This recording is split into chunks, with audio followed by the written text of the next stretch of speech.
Hola, ¿qué tal? ¿Cómo están? La saluda nuevamente su amiga Nadia Mónica para continuar contándoles la historia de mi vida y cómo pues llegué desde no saber quién era hasta el punto en el que me encuentro el día de hoy, que es aceptándome completamente como travesti, sabiendo quién soy y disfrutando tremendamente de este lado de mi personalidad. En el video pasado les había platicado pues cómo fue que comencé a dar mis primeros pasos en el mundo del travestismo, cómo me di cuenta, cómo me sentía atraída por todas esas cosas tradicionalmente asociadas para las mujeres. Y bueno, ahora quiero continuar esta historia y retomando desde el punto en el que ya más o menos pues era consciente de algunas cosas. Ya tenía entre 6 o 7 años y me encontraba en la primaria. Y fue justamente en esta época cuando empecé a ser un poquito más consciente de la división entre cosas de niño y cosas de niña de aquella época. Hoy la línea es un poquito más difuminada, pero estamos hablando de más o menos principios de los 90, 92, 93 más o menos, que es cuando yo entré a la primaria. En aquella época el rosa era de niña y el azul era de niño. A los niños les gustaba jugar con autos a escala y a las niñas les gustaba jugar con muñecas. Las niñas podían llorar, pero los niños no. Si los niños lloraban, los compañeros se burlaban de él, diciéndole que realmente era una niña. Las niñas llevaban falda y los niños llevaban pantalón. Eran dos mundos completamente separados por una división invisible, sin embargo perceptible. A mí me gustaban las faldas, pero entonces eso significaba que yo realmente era una niña, y entonces, ¿por qué lucía como un niño? En casa observaba a mi mamá cuando se arreglaba para salir a algún lugar y veía cómo se probaba diferentes combinaciones de ropa, blusas, faldas, vestidos, cómo combinaba los colores con los zapatos, con los accesorios, cómo se maquillaba.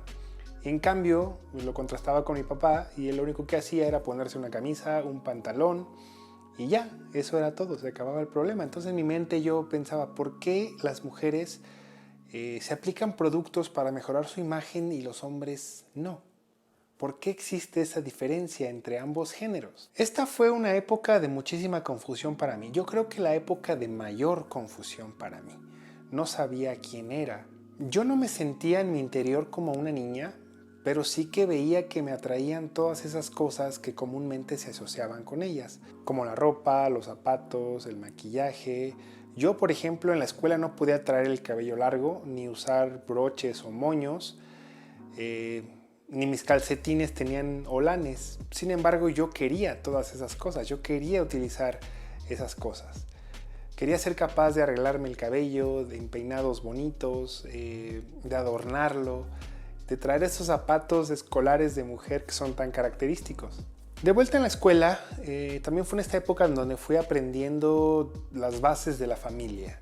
Básicamente se trataba de un hombre y una mujer que se casaban, engendraban hijos, y cuando estos crecían repetían la historia, siempre lo mismo. Hombres con mujeres, mujeres con hombres. Es decir, a los hombres les atraían las mujeres y a las mujeres les atraían los hombres. Eso era la única ley natural que yo conocía en ese momento. En paralelo a todo esto, yo seguía travestiéndome. Sin embargo, ahora tenía que hacerlo a hurtadillas, a escondidas, para que mis papás y mis tíos pues no se llevaran esas prendas que a mí tanto me gustaban, que no las escondieran, que no las cambiaran de lugar. Porque así como ya comenté en el video anterior, pues eso fue lo que sucedía muchas veces, ¿no? Cuando yo me ponía una prenda y mis papás lo sabían, eventualmente esa prenda tendía a desaparecer. Había desarrollado ya una afición que sigo conservando todavía hacia los camisones y hacia los fondos. Me encantaba la suavidad de esa tela y cómo se sentía en mi piel, y además aparentaba para mí en ese momento faldas y vestidos. Ya no tenía yo acceso a ellos, y entonces en mi imaginación, cada que me ponía un camisón o un fondo, bueno, medio fondo, en mi mente eso era un hermoso vestido o una preciosa falda. En algún momento de mi existencia comencé a atar cabos, como se dice coloquialmente. A mí me gustaban las cosas de niña y no conocía a ningún otro varón con los mismos gustos que yo. Entonces por lógica entre comillas, yo debería ser una niña. Pero entonces, ¿por qué parecía niño? Seguramente yo estaba destinada a haber nacido mujer y algo extraño había sucedido en el proceso y entonces había nacido como hombre. Entonces, la única conclusión posible era que yo era un error de la naturaleza y una equivocación de Dios. Pero Dios nunca se equivocaba. Yo escuchaba al sacerdote los domingos en misa decir que Dios era perfecto, que tenía un plan, que todo estaba fríamente calculado. Mis papás tendían a reforzar esta idea también explicándome lo mismo y diciéndome además que cualquier persona, cualquier hombre que hubiera nacido hombre, pues tenía que estar contento con su condición durante toda su vida porque ese era el plan de Dios. Y como ya dije, Dios nunca se equivocaba. Era un pecado tratar de cambiar las decisiones de Dios. No aceptarse como Dios te había formado era un desafío al Todopoderoso, el mayor pecado concebible para mí a mis 6 o 7 años. Yo, a todas luces, era un niño. Así me había creado Dios. Pero entonces, ¿por qué yo, habiendo nacido en el seno de una familia tradicionalmente católica y conservadora, tenía esta propensión a desafiar al Creador? La respuesta, por supuesto, me aterraba, así que mi opción fue no hacer la pregunta.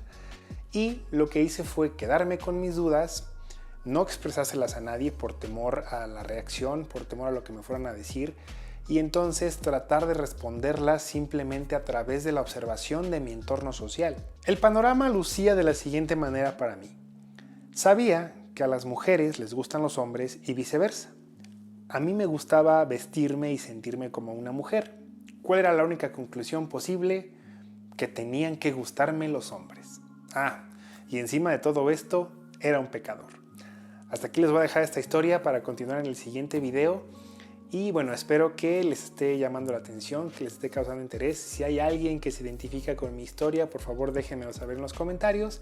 Y nos vemos en la siguiente Voz de Feminófila. Un beso y hasta la próxima, amigas.